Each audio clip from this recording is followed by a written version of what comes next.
మీ అందరికీ తెలుసు కేసీఆర్ గారి శిష్యులుగా, కేసీఆర్ గారు తయారు చేసిన సైనికులుగా, కేసీఆర్ గారి కార్యకర్తలుగా ఉద్యమంలోంచే ఉద్భవించిన నాయకత్వం ఇవాళ బీఆర్ఎస్ పార్టీది.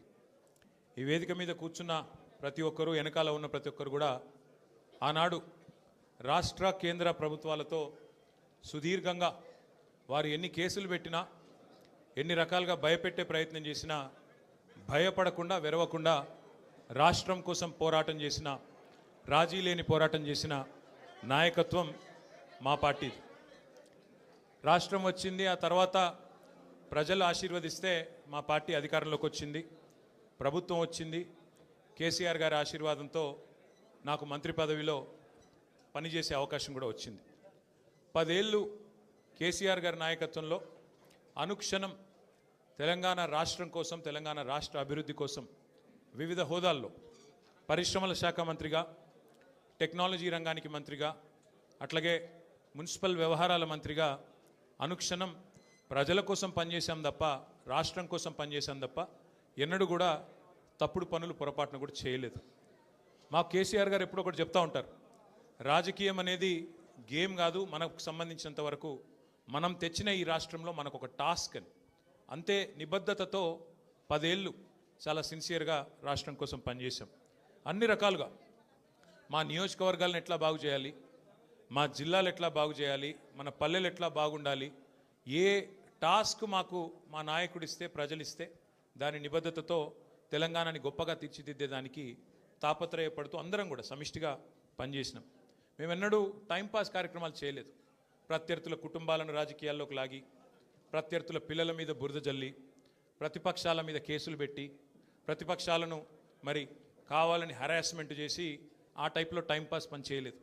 మా నాయకుడి గొప్పతనం ఏంటంటే ఇవ్వని వాగ్దానాలను కూడా నెరవేర్చిన నాయకుడు కేసీఆర్ గారు. మేనిఫెస్టోలో చెప్పని హామీలను, మేనిఫెస్టోలో ఇవ్వని వాగ్దానాలను కూడా నెరవేర్చిన నాయకుడు కేసీఆర్ గారు. ఒక రైతు బంధు అయితేనేమి, ఒక కళ్యాణ లక్ష్మి అయితేనేమి, ఒక కేసీఆర్ కిట్ అయితేనేమి, ఇట్లా చెప్పుకుంటూ పోతే 1, 2 కాదు, ఎన్నో కార్యక్రమాలు మేము మేనిఫెస్టోలో చెప్పలేదు. కానీ చెప్పకపోయినా ప్రజాహితం కోసం మరి 10 ఏళ్ల పాటు మేము పనిచేసాం. ఇవాళ బాధ అనిపిస్తున్నది, ఎంక్వైరీలతో కాదు, ఎంక్వైరీలకు భయపడేటోడు ఎవడు లేడు, బాధపడేటోడు ఎవడు లేడు. కానీ ఇవాళ ఇంత కష్టపడి మరి కేసీఆర్ గారి నాయకత్వంలో ప్రజలు సాధించుకున్న ఈ రాష్ట్రంలోని పరిపాలన పిచ్చోడి చేతిలో రాయిలాగా మారిపోయింది. పరిపాలన మీద దృష్టి లేదు, పరిపాలన చేత కాదు, ప్రజలకిచ్చిన హామీలు నెరవేర్చే సత్తా లేదు. అసమర్థుడి జీవనయాత్రలాగా ఈ 2 ఏళ్ళు ఏదో నెట్టుకుంటూ టైంపాస్ చేసుకుంటూ వచ్చినారు. ఒక్కొక్క రోజు ఒక్కొక్క డ్రామా. కొన్ని రోజులు కాళేశ్వరం పేరిట డ్రామా, కొన్ని రోజులు గొర్రెల స్కామ్ అని డ్రామా, కొన్ని రోజులు ఫార్ములా ఈ పేరిట డ్రామా, మరికొన్ని రోజులు ఫోన్ ట్యాపింగ్ అని చెప్పి డ్రామా. ఇవాళ ఒక బాధ ఎక్కడ అనిపిస్తుంది అంటే, చదువు, సంస్కారము, మర్యాద, హుందాతనం ఉన్న ఒక పార్టీ నాయకుడిగా నేను చేసే విజ్ఞప్తి, నేను చేసే ప్రార్థన ఏంటంటే, ఈ పుట్టిన మట్టి సాక్షిగా, అంతరాత్మ సాక్షిగా అక్రమ, అనైతిక పనులు నేనెన్నడూ కూడా చేయలేదు అనే మాట స్పష్టంగా చెప్తా ఉన్నాను. ఈ రెండేళ్లలో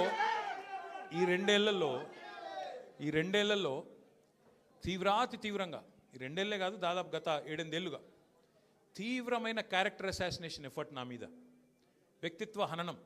అంటే ఒక కుక్కను చంపే ముందు పిచ్చి కుక్కను ముద్రేయాలని ప్రయత్నం చేస్తారు కదా, నేనేదో డ్రగ్స్ తీసుకుంటానని, నాకేదో హీరోయిన్లతో సంబంధాలు ఉన్నాయని, లేని దిక్కుమాలిన వార్తలు రాసి నన్ను క్షోభకు గురి చేయడమే కాకుండా నా కుటుంబ సభ్యుల్ని, నా పిల్లల్ని, నా వాళ్ళు అనుకునే వాళ్ళందరినీ విపరీతమైన క్షోభకు గురి చేశారు. అయినా కూడా ఎన్నడూ బాధపడలేదు, బయటకు వచ్చి వేరే వాళ్ళలాగా దొంగ ఏడుపులు ఏడవలేదు.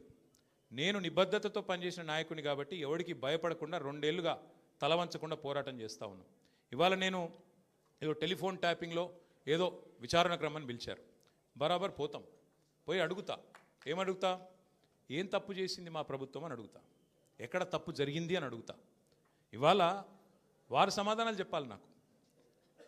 గత 2 ఏళ్ళుగా ఈ ఫోన్ ట్యాపింగ్ పేరిట ఒక డైలీ సీరియల్ మాదిరిగా, అంతులేని కథ మాదిరిగా లీకుల రూపంలో ఏదైతే మా వ్యక్తిత్వ హననం జరుగుతుందో దానికి బాధ్యులు ఎవరు అని అడుగుతా.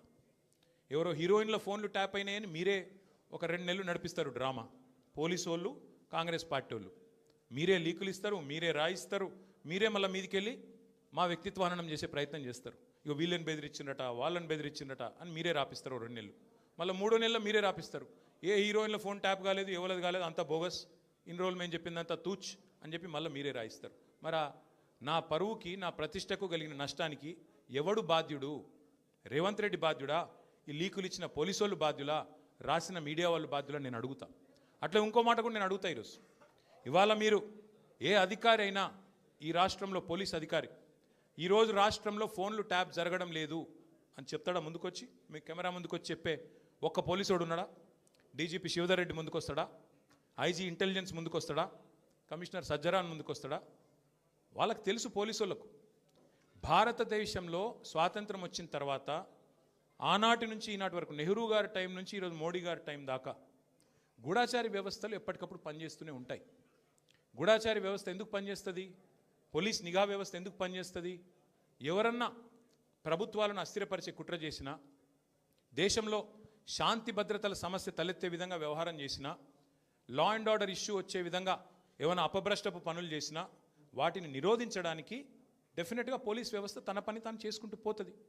2015లో మన తెలంగాణ రాష్ట్రం ఏర్పడ్డ తొలినాళ్లలో మా ఎమ్మెల్యే గారిని ఒకరిని కొనడానికి ఒక దొంగ 50 లక్షల రూపాయల బ్యాగ్తో వచ్చి దొరికిండు. దొరికిన తర్వాత ఆ దొంగ మీద ఏమైనా నిఘా పెట్టినరేమో పోలీసులు. మాకేం తెలుసు? మాకేం సంబంధం?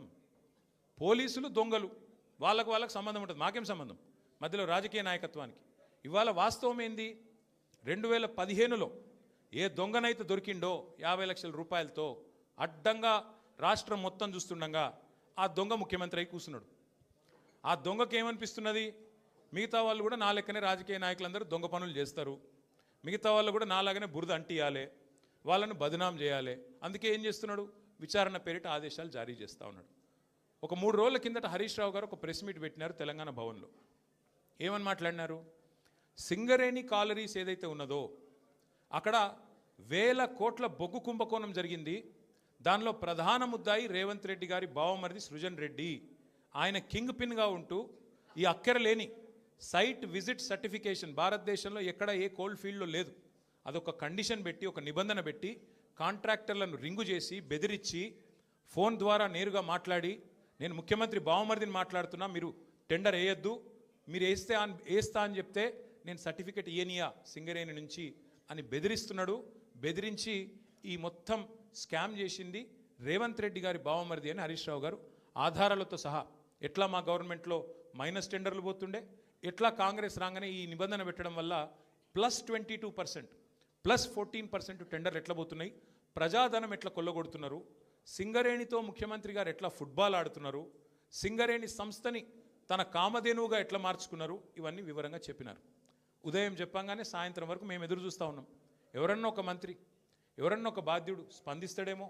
పోనీ కేంద్ర బొగ్గు శాఖ మంత్రి మన రాష్ట్రం నుంచే ఉన్నాడు కిషన్ రెడ్డి గారు, వారి ప్రభుత్వానికి కూడా సింగరేణిలో 49% వాటా ఉంది. కనీసం ఆయనన్నా, మరి కేంద్ర బొగ్గు మంత్రి కాబట్టి ఆయనన్నా స్పందిస్తాడేమో, ఈ దొంగలను పట్టుకుంటాడేమో. మోడీ గారు ఊకుకంటుంటారు కాంగ్రెస్ అంటేనే స్కామ్ గ్రేస్ అని, మరి మోడీ గారి ప్రభుత్వం ఏమైనా స్పందిస్తుందేమో అని చూసినాం. కానీ సాయంత్రం వరకు ఏం చేస్తారు? హరీష్ రావు గారికి సిట్ నోటీస్. అది అయిపోయింది, అదో డ్రామా ఒక రోజంతా నడిపినరు. హరీష్ రావు గారు లోపల పోయినరు, ఉల్టా క్వశ్చన్లు వాళ్ళనే అడిగిండు, వాళ్ళకి ఏం చెప్పాలన్నా తెలియలేదు, నీళ్ళు నమ్మలేనరు, అయిపోయింది. ఇప్పుడు మళ్ళా ఇక డైలీ సీరియల్, అదే సీరియల్ ఉంటుంది కార్తీక దీపం అని, అది మనసు మమత, ఆ టైప్లో మళ్ళీ ఈరోజు నాకు, రేపు ఎల్లుండి ఇంకొకరికి. ఇది ఒక టైంపాస్ ప్రోగ్రాం తప్ప ఇలా అయ్యేది ఏమీ లేదు, వచ్చేది ఏమీ లేదు. మా సోదరులు వాలంటరీ రిటైర్మెంట్ తీసుకున్న additional director general of police RS Praveen గారు మిగతా విషయాలు మీకు అన్నీ చెప్తారు, నేను ఎక్కువ చెప్పా. ఎందుకంటే వారు ఇటున్నారు, వారు అన్ని విషయాలు వారు వివరంగా చెప్తారు. ఎందుకంటే వారు గతంలో ఐపీఎస్ ఆఫీసర్గా పనిచేసినారు, వారి తర్వాత ప్రెస్ మీట్ పెట్టి అన్నీ చెప్తారు. కానీ ఒకటి మాత్రం వాస్తవం, ఇవాళ రేవంత్ రెడ్డి గారు ఆయన దొంగ కాబట్టి, అడ్డంగా దొరికిన దొంగ కాబట్టి, ఇంకా దొంగ పనులు చేస్తూనే ఉన్నాడు కాబట్టి, అదేదో సినిమాలో బ్రహ్మానందం గారు దొంగ ఉంటాడు, ఉరికురికి దొరికిపోతుంటాడు, అట్లాగే ఈయన కూడా ఈయన స్పెషాలిటీ ఏంటంటే ఉరికి దొరికిపోతాడు. ఉత్తగానే సింగరేణిలో దొరుకుతాడు, మూసీలో దొరుకుతాడు, హైడ్రాలో దొరుకుతాడు, ఎక్కడ పడితే అక్కడ దొరికిపోతాడు. హిల్ట్ కుంభకోణంలో దొరుకుతాడు, లగచర్లలో దొరికిపోతాడు. దొంగ ఫాస్ట్గా దొరికిపోవడం రేవంత్ రెడ్డి గారి స్పెషాలిటీ. ఇంకా విచిత్రం ఏంటంటే ఇవాళ ఒక దొంగ లేడు ఈ రాష్ట్రంలో, దండుపాలెం ముఠా ఉంది ఈరోజు. క్యాబినెట్ ఎవరిది వాళ్ళు అందిన కాడికి దోచుకోనే స్కీమ్లో భాగంగా ఈరోజు వాళ్ళు దోచుకుంటా ఉన్నారు. ఆ దోపిడీని మేము బయట పెడుతుంటే వాళ్ళకి ఎక్కడ లేని మంట వస్తున్నది మా మీద. మాకేం ఫరక్ పడది. మీకు తెలియదు కానీ మీడియా వాళ్ళు మీరు కూడా మాకు తెలియకుండానే సాయం చేస్తున్నారు. మీరేమనుకుంటారంటే ముఖ్యమంత్రి చెప్పిండు మేము ఇట్లా ఒక కేసు నోటీసులు వచ్చినాయి, మరి వీళ్ళని ఏదో విచారిస్తున్నారు అని చెప్పి లోపల మేము పోగానే ప్లేట్ బ్రేకింగ్లు పెట్టి గుచ్చి అడుగుతుండ్రు అని మీరు పెడతారు. మాకేం బాధ లేదు, ఎందుకంటే 100 కోట్ల పబ్లిసిటీ మీరు ఫ్రీగా మాకు ఇస్తున్నారు. మాకేం బాధ లేదు. తప్పు చేసినోడు భయపడతాడు, తప్పు చేయనోళ్ళు ఎవరికి భయపడాడు. రేవంత్ రెడ్డి కాదు, వాని జేజమ్మకు కూడా భయపడే సమస్య లేదు. ముమ్మాటికి ఒకటి మాత్రం పక్కా, ఈ కేసు ఇంతటితో మేము వదిలిపెట్టాం. నా క్యారెక్టర్ అసాసినేషన్కి బాధ్యులైన రేవంత్ రెడ్డిని ఆయన తొత్తులుగా పనిచేస్తున్న పోలీసులు కొంతమంది, అందరినీ కాదు, కొంతమంది పోలీసులు ఎవరైతే ఉన్నారో ఆయన తొత్తులుగా, ఆయన అడుగులకు మడుగులతో పనిచేస్తున్నారో వాళ్ళని నేను కూడా వదిలిపెట్టాను. ఎందుకు వదిలిపెట్టను? ఎందుకంటే నా వ్యక్తిత్వం హననం చేస్తూ ఉన్నారు.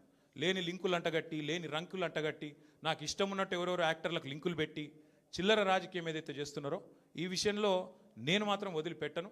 మీరేదో ఇవాళ ముఖ్యమంత్రి హార్వర్డ్కి పోయిండు, ఆడ వచ్చిరాని ఇంగ్లీష్లో ఏం నేర్చుకుంటుండో ఏం తెచ్చిండో కానీ ఆయన వచ్చే వరకు టైంపాస్ చేద్దాము అని చెప్పి మీరు డ్రామా చేస్తున్నారు. మాకు తెలుసు, ధారావాహికలాగా నడుపుతా ఉన్నారు. మాకేం ఇబ్బంది లేదు. మీరు ఎన్నిసార్లు పిలిచినా వస్తాం, ఎందుకంటే చట్టాన్ని గౌరవించే పౌరులం. తప్పకుండా వస్తాం. మేము తప్పు చేయలేదన్న మాటనే చెప్తాము. మీరు ఎన్ని రకాల డైవర్షన్ గేమ్లు ఆడినా మేము మాత్రం అర్జునుడి కన్ను ఎట్లయితే ఆనాడు తన గురి మీదనే ఉండనో అట్లే మా గురి మొత్తం కూడా ఈ ప్రభుత్వ అసమర్థత మీద, మీ అవినీతి మీద, మీరు ప్రజలకిచ్చి ఎగ్గొడుతున్న హామీల మీద, యనుమల రేవంత్ రెడ్డి ఎగవేతల రేవంత్ రెడ్డికి ఎట్లా మారిపోయిండో అన్న దాని మీద 420 హామీలు ఇచ్చి ఇప్పటివరకు 4 హామీలు కూడా నెరవేర్చకుండా ఎట్లా ఈ లుచ్చా పనులు చేస్తున్నాడో వీటిని ఎండగడుతూనే ఉంటాం. 100% వదిలిపెట్టకుండా ప్రాణం పోయేదాకా పోరాడుతూనే ఉంటాం. ఎవరికి భయపడకుండా, ఎవరికి తలవంచకుండా నిఖార్సైన తెలంగాణ బిడ్డలుగా, కేసీఆర్ గారి సైనికులుగా, కేసీఆర్ గారిని తిరిగి ముఖ్యమంత్రి చేసేదాకా మేమందరం కలిసికట్టుగా పనిచేస్తూ ఉంటామని చెప్పి తెలియజేస్తూ మీ అందరికీ కూడా సంఘీభావం చెప్పడానికి వచ్చిన ప్రతి ఒక్కరికి మళ్ళొకసారి ధన్యవాదాలు తెలియజేస్తూ, మిగతా విషయాలు వాళ్ళు నన్నేం అడిగినరు, నేను వాళ్ళనేం అడిగినా అవన్నీ సాయంత్రం మిగతా విషయాలు మాట్లాడుకుందాం. Thank you.